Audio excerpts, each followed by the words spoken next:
Hi, and welcome to Series 2 on the window seat cover. And as I said in Series 1, I'm adding something to the giveaway that will occur at the very end of the window seat series.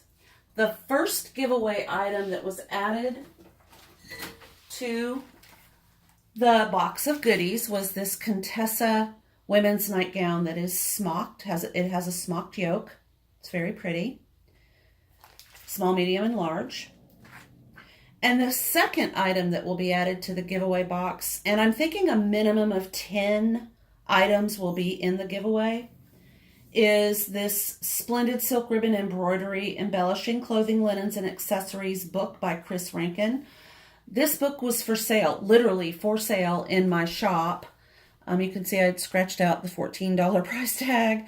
I discounted it to $7.95 because I had a student erroneously open this book. That is literally all that happened to it. So the binding here along the edge, while you honestly cannot tell, had just a minor crease in it, but anyway, it's a lovely book. There are lots of embroidery patterns. If you've never done silk ribbon embroidery or even any type of embroidery, as you can see, you could add this design to the collar of a blouse or anything. You could embroider up a beautiful piece of fabric and then make it into a purse. The designs are just amazing. There are Christmas crafts. Just beautiful, beautiful things. There's a pillow, a hairband for a little girl. What little girl wouldn't love something like that? It's just gorgeous. Be pretty for a wedding, on a white headband maybe. So anyway, this is going to go in our giveaway box. And I'm going to add items to this during the window seat cover and cushion series. We're on now 2 of I don't know how many. Okay.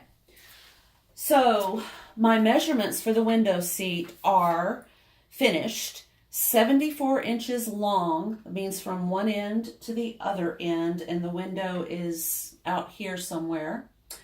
19 inches wide, so the area that you actually sit on, if your legs were, if you were seated, the window is behind you, it's this wide.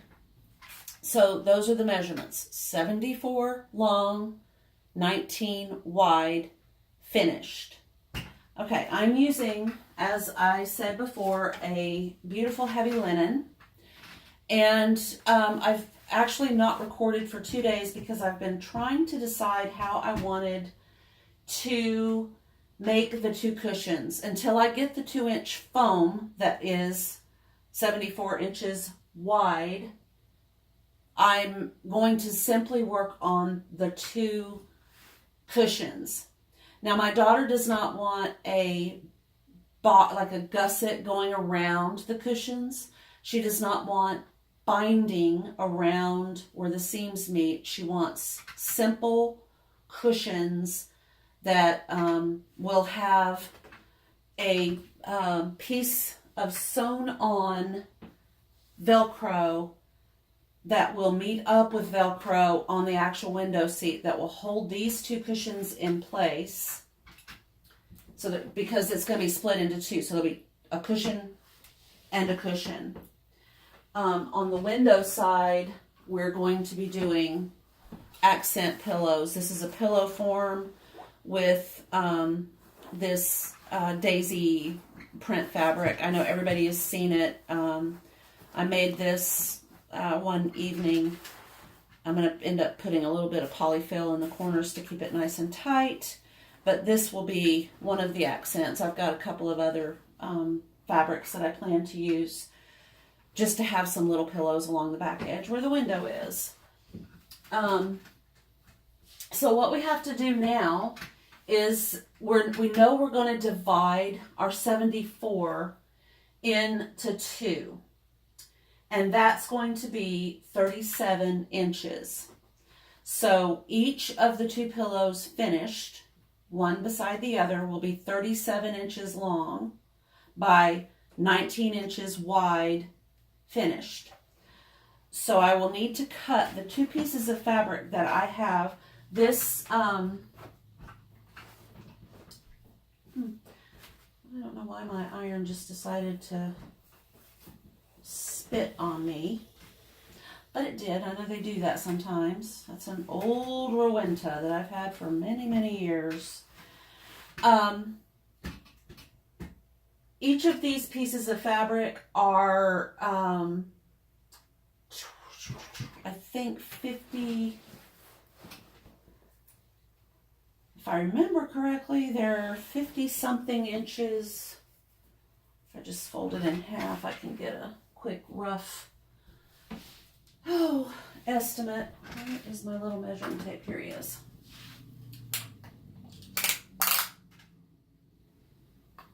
So we'll start this on 0.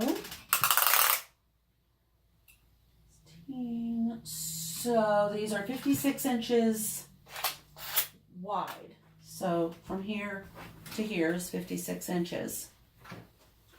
And I need 37 inches for a top and a bottom, and they need to be 19 inches wide. I fear this may not be, okay, so these are about 26¼ inches wide. I need to write that down. I have a bad habit of not remembering. Oops, come back here. I'll pick up the stray pen while I'm down on the floor. All right. So these are the measurements I don't want to lose. I'll pop them up here. So my fabric is 26 wide by 50, oh good Lord, 56 long. Well, this would be going this way and this would be going this way. All right.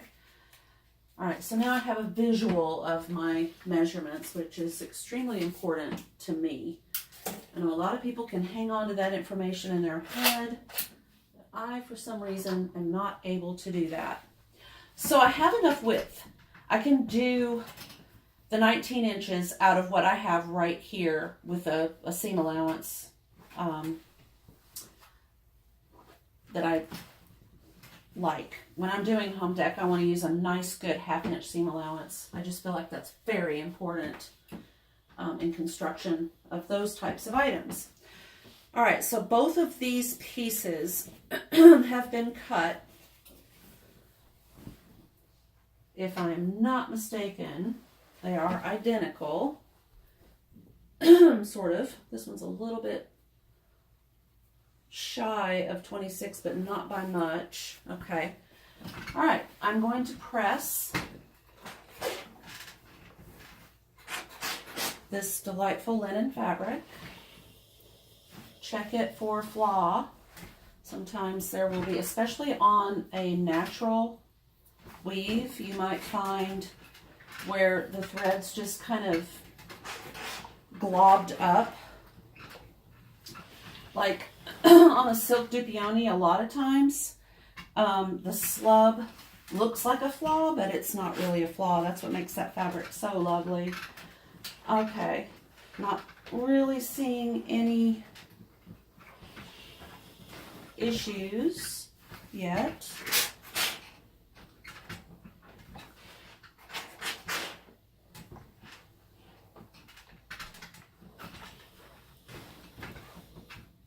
And I previously was thinking about this and decided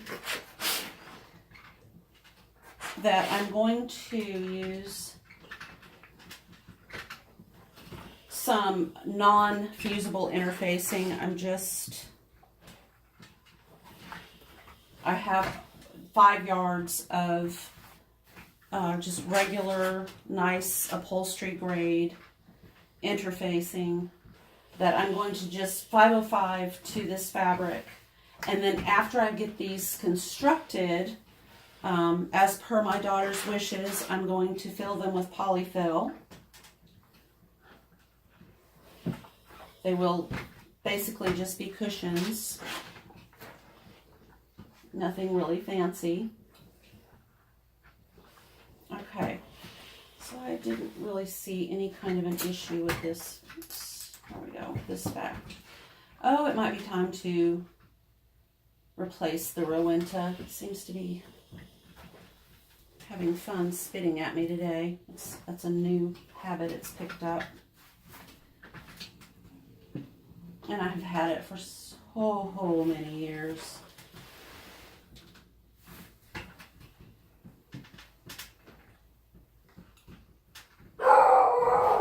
And that's Bam Bam.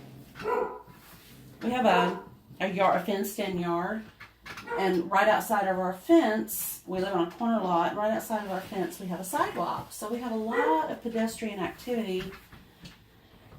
And being a puppy, he's almost 9 months old. He thinks that he needs to let everybody know that he is in the house. And he is watching you. Okay. So, given that I want a good 1/2 inch seam allowance, and that the cushions will be, this is basically one cushion because I won't be able to get another cushion out of the 56. There will be a seam allowance, a seam here, and then a seam over here at, for a finished size of 19. And of course a seam on this end and a seam on that end. I have to add an inch going this way and an inch going this direction when I'm cutting my fabric, to give myself that 1/2 inch here, 1/2 inch here, 1/2 inch, just in case you've never stitched something like that before. So I'm going to take this down to my big giant cutting mat and make that one cut, which, well, I'll be cutting it off of the length and I'll be cutting some off the width. When I come back, we'll have that done, and then we're going to attach our fusible or non-fusible interfacing with 505 spray. I think I'm going to do it on both the top and the bottom, and then I will finish up stitching it and we'll fill it with the polyfill and see what we think. All right, so these 2 pieces of fabric have been cut to 20 by 38, which leaves me a seam allowance of a 1/2 inch on all 4 sides. What I need to do now is go cut out 2 pieces of my non-fusible Pellon interfacing that I'm going to keep outside of my interfacing by probably 1.5 inches. So I'm going to cut, this distance here is 20. So I think what I'll do for simplicity's sake is cut it 18 inches wide. And this measurement is 38 inches long. So I'm going to give myself a buffer of 1 inch on this side. So I might cut that at 36, a little bit more. So 36 by, I'll have to kind of fiddle out what I want to do on this end right here, because one of these sides is where I'm going to be filling. So when I figure it out, I'll come back and we'll have those 2 pieces cut, because I am going to apply it with 505 to the front and the back, or the top and the bottom, depending on how you look at that. So I will be back momentarily. Okay, so I've got the 2 pieces of interfacing cut. It was so wrinkly when I started that you can see very clearly that the top and the bottom are off by quite a bit. I think I can pull it out. I think I can make that work. But I wanted to show you the difference between the piece that I have steamed. This one I steamed. This one I have yet to steam, and I'm going to show that to you on camera. So there are very deep wrinkles, and they run through both and through the middle, and the layers are just literally wadded. So I'm going to bring the camera in a little closer, and I'm going to show you this technique for this super high loft Dacron interfacing. Do not touch the iron surface, this hot iron surface, to, even though it's it doesn't have any glue. You don't want to touch your iron to this, but if you hold it just above and then hit your steam button, I don't know if you can see that on camera, but it is lifting up and becoming very puffy right there. And then I flip it over and I do the other side, and it just puffs up like it comes alive. And this is how I'm getting the wrinkles, the literally just a wad of interfacing. It's managed to just ball up on itself within the front and the back, or the two sides. It removes those wrinkles, which I don't want to see. I don't want those underneath the cushions that I'm about to make. So I'm gonna have to get some more water, I think, but it's really picking this high loft product up off of itself and smoothing out those wrinkles without touching the surface of my iron to the surface of the interfacing. So I need to go get some more water for my trusty Rowenta. I'll be right back. Okay, I'm back with more water for my Rowenta. And I'm going to do this little section right here. It's still really thin. I don't know if you can see, as compared to really the center of this. We'll get it good and fluffy. And then we'll recheck the depth.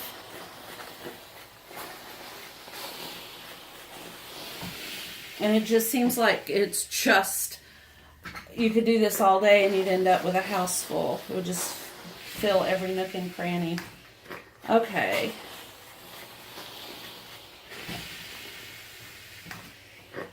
My main purpose in doing this is to get these really deep wrinkles out. I understand that for shipping purposes, they really want to minimize the boxes that they use to ship products. Okay, now I think you can see that has almost doubled in size. There's a spot right there that's super skinny. See, he's pretty thin. We'll get that. Let's see what happens when we steam that.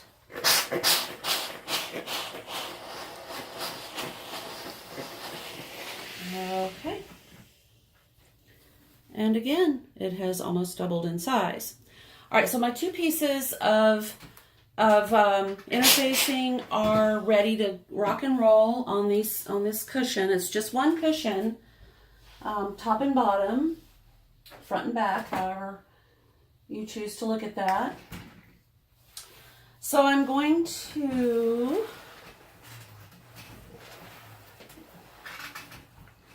get some of those steam marks off my ironing surface. Push my iron over pretty far. Okay, I'm only going to do one piece at a time. And I need my 505. So I'll give this a good shake. I don't know if you've ever used this product. It's a really nice product for adhering two pieces of fabric together. It may have other uses, but that's the only thing I have ever used it for. It basically says right there, fabric adhesive. It's temporary, but it's really good for when you're trying to do something like I'm doing here. So I am going to line this up and see, since it's basically expanded, I need to kind of make sure that I still have, and even if I have to trim it after I've gotten it adhered, that'll be fine. There might be a couple places where I need to trim the interfacing away. I'm going to open up my window.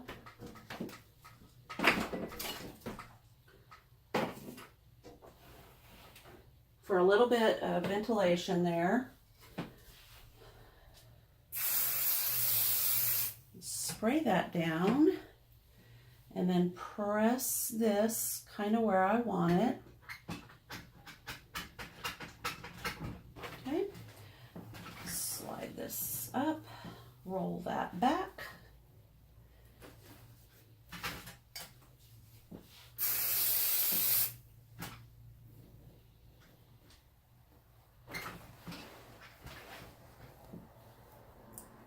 Make sure that the wrinkles are out of my fabric.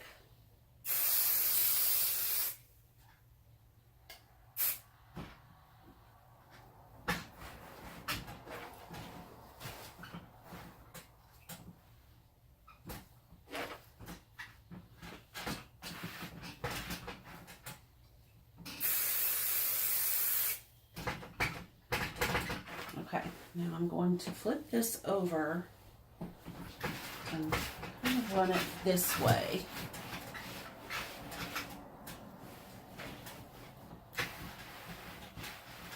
It's already feeling really upholstery-like.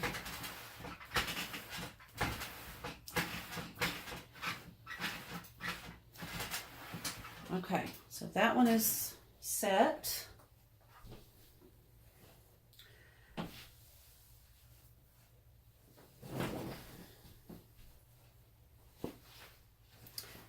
And we will do it again.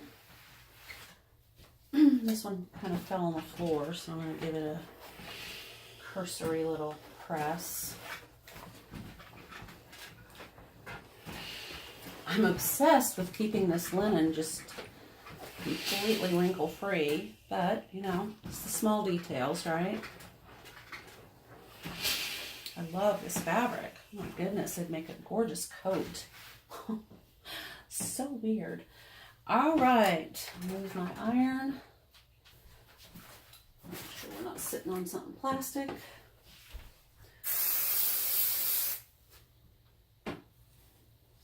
And apply our second piece of fluffed up Pellon interfacing. Do remember to open a window. I currently don't smell the fumes, but I do have a window open and a fan. A ceiling fan is rolling, so. I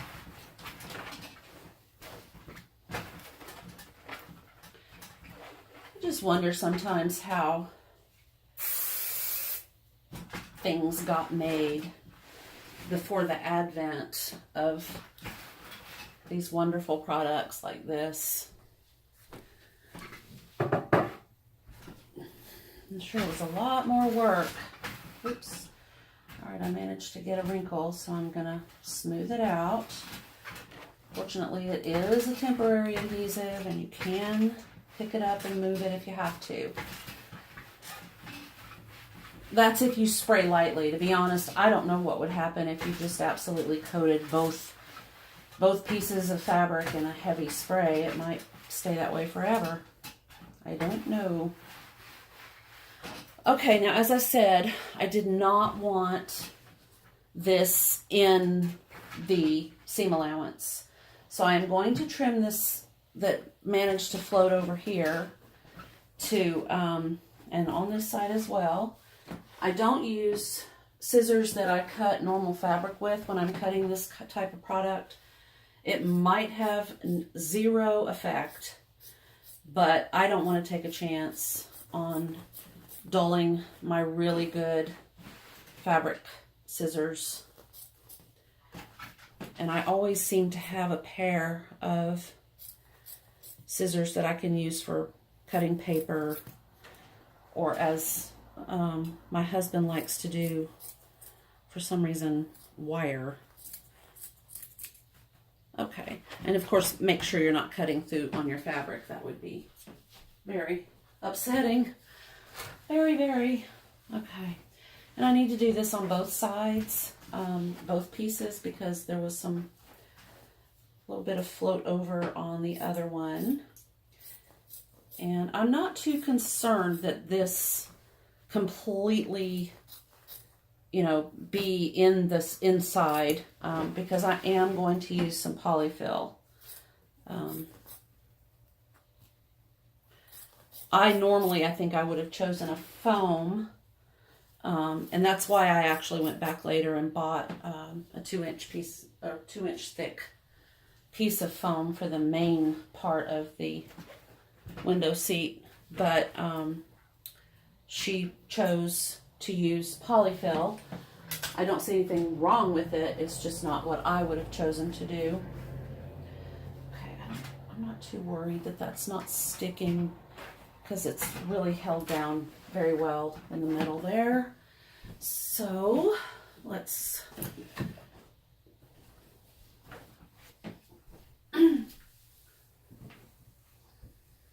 I'm sort of just draping these over the back of my chair.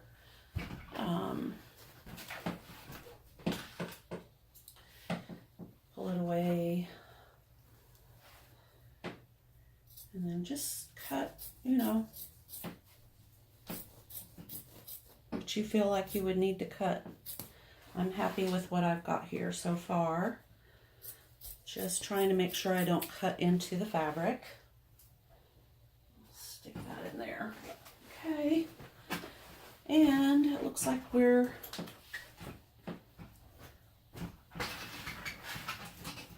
are good to go. So now the way this is going to go is I'm going to put this piece fabric side up and this piece fabric side up, and I think I will do it this way so the grain of the fabric is happy with itself.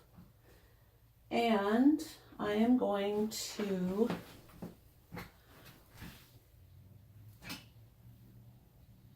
pin it. I have, what I like to use are let's see, I think I'll use the ones in the box. Oh, where did they go? Oh my goodness. I feel like such a goof today. I can't seem to lay my hands on any of my notions. I mean, I can find the ones I don't need. I guess I'll just go ahead and use the... This is so weird.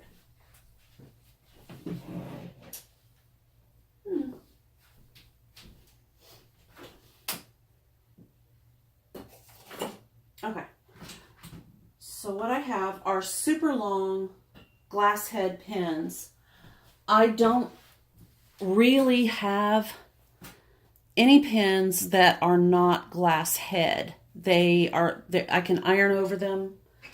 I don't have to worry about them melting.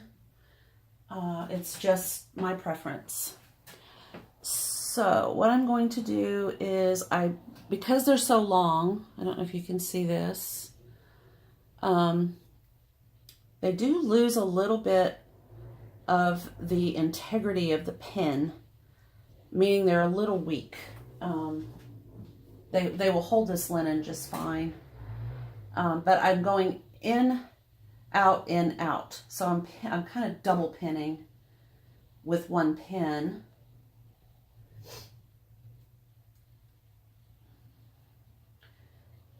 don't plan to iron on this with the pins in it, but if for some reason I needed to do that, if I were doing lace shaping or something, for example, I could literally iron right over the top of these because they won't melt. And that is why I use them.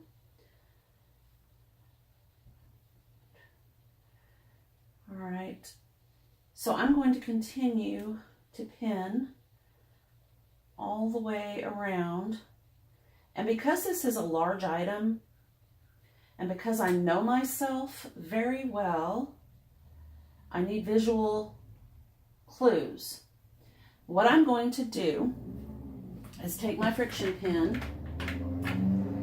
right here. I don't know if you've seen one of these. I know we've talked about them before. They're heat erasable. I think I can show you right here. There's a blue line from my friction pin. I'm going to take my iron and it just disappears. So they're heat erasable. They come in a whole lot of varieties. This one is a felt tip, and I like it because I can mark on this type of product. But I know I'm going to need some kind of a visual clue that, because by the time I get all the way down one side and across the end and all the way back up, I am likely to forget to leave an opening. I'm not going to say that I would, for sure, but I'm also not going to say that I wouldn't forget. And I do not want to have to unstitch if I've already stitched. So I'm probably on this end. It looks like I have a lot of fabric, and that would be a lot easier to put the polyfill in. Yes. But this has the selvage edge, which would be a really easy way. So this is the end that I'm going to leave open. And I'm going to leave it open 1 inch or 2 inches on each end right there. And the reason I'm doing that, I'm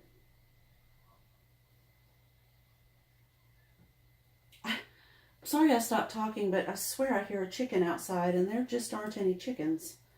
With that finished end, I can do a really nice closure, and I'm trying to decide, I might use Velcro. I might make it a Velcro opening, so if she decides that she wants to unstuff these and wash them, she can. So rather than completely stitch them shut, which that would require hand sewing anyway, but I could use a piece of that lovely hook and loop tape that I purchased and received today as a closure. That might work just perfectly. All right, and I just need to pin down here on